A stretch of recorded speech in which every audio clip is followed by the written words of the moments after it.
welcome to the next section, section number 7 of our building and training plan, and we're going to dive straight into building that plan for you to get away and get started really on doing something different, and that's the art of everything. So far we should have had a good picture about what your running goal is, why you're going to do it and your motivators behind it, what it's going to look like when you get there, and then also completed the athlete wheel so we understand your current capabilities, where you've probably got some gaps and weaknesses and stuff that you can work on and develop. So we're straight into kind of behaviours now. If you use the attachment that we've got a link to, then that's going to give you some ground rules for setting up your training plan, just some check-ins to make sure that you're more likely to deliver the training plan that you develop. We then talk into building a plan, and our aim is to build a 4-week plan. And we look at 4 weeks because that gives us at least an opportunity for what we'd call a training cycle. And that means not just going, this is what I do in 7 days, but actually we're looking at a kind of a 1 week, 2 week, 3 week build on your training, and then the 4th week we look to kind of take a back off and a step back, and maybe even reducing your training by 50%.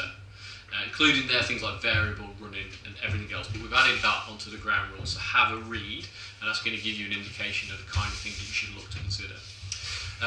First thing that we then need you to do is writing down where and when we can train.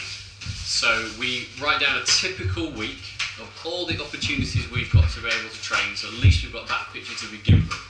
The second stage that we then want you to do is basically write down what a normal current week looks like, and be really, really honest, because most of the time it's hard to add more in, because if you add more in, something's got to come out. So be really kind of honest with yourself about what can come out and what time and availability you've actually got for training. Once you've got that, then we can sort of compare that to what we've got, and we've given some examples around going where you need to get to, what you can train. Try and look at about setting a lot of your runs towards recovery, and top tips we would say is kind of build little and often.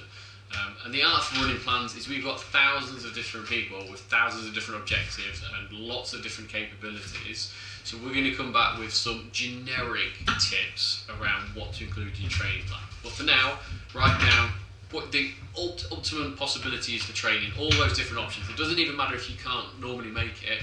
Write down your week of what every opportunity for you to train is, and then actually look at what your current week is, and then the third stage is drafting that out now to go actually what it could look like, and then we'll give some hints and tips for you to tweak that in terms of the kind of running speed you should be looking at doing, how to build in a recovery week, and trying to look at how we progress that plan leading up to your target race day.